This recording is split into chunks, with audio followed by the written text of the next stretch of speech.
Ratchet and Clank, the original one. What a great fucking game. This game just did everything right out of the gate. Graphically, the game actually showed what the PS2 was capable of. It's like going to the mirror and looking in at it, at yourself, and thinking, man, I look great. Some fine shit right there. Anyone ever do that, or is it just me? Sometimes I even think I'm in one of them Urban Essence hair commercials. Yes! Yes! Yes! No. The gameplay was something solid. It's like watching Lindsay Sterling in that Zelda video and having your cock get rock solid. Same fucking thing right there. You get all kinds of neat fucking weapons throughout the game. It costs nuts and bolts, which you'll be picking up as you destroy boxes and enemies. My only issue with the game was the camera, but once you get used to it, it's a great game. I need to point out that I had mega issues emulating this bitch. You actually can't, at this point, get the game to run at full speed. Looking in a distance reduces my Core i7 to 45 to 50 frames per second. Too bad, but over time the emulator will get better. How's the sound? Interesting. Yay! You're quite handy with your wrench. You bet. I built that ship with it. Currently, I'm in search of someone who could be of assistance in saving the solar system. Do you know where I might find that fellow? Well, he's on the radio every week.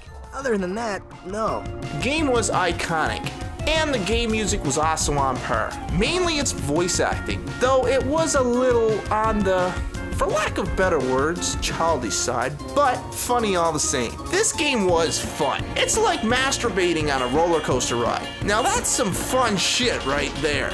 Anyways, this is a game that if you've played it way back in the PS2 era, and you sort of want to play it again, but the graphics are kind of too shitty now on the PS2, once you get the emulator sorted out and you get 60 frames for it, you can actually do some upscaling, you'll be able to play this one through again. The game isn't that distinctive though. There were a few other games that did sort of the same thing, but for its time and what they managed to do with the PS2 so early on in its life, the game deserves props. It became an iconic franchise, but today has sort of washed out.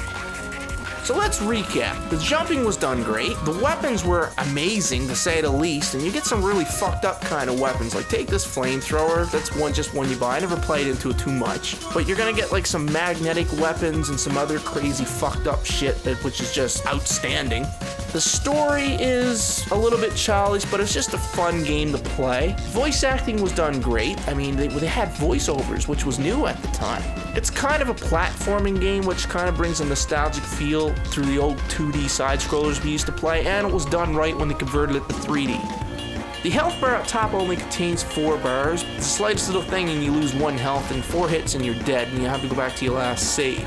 However, don't let this bother you because the game is still that much fun that you'll just want to get right back in and play it again. Boss battles are pretty keen as well, and to be honest, there's not a whole lot more I can actually say about this game that hasn't been said. Everybody already knows it's a great game. But like I said, once the emulator gets sorted out, you'll have your chance to play it again with an Xbox controller sitting down in front of your computer.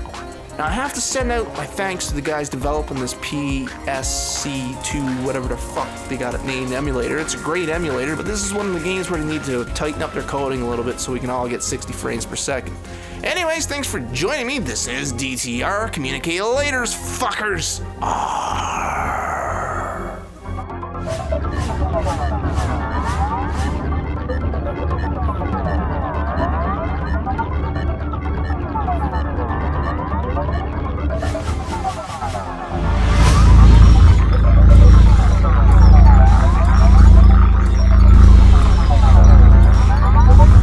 Fighting crime or just fighting grime? Come to Al's RoboShack in Metropolis for all your robotic repairs. Al's RoboShack, it's quark-tastic!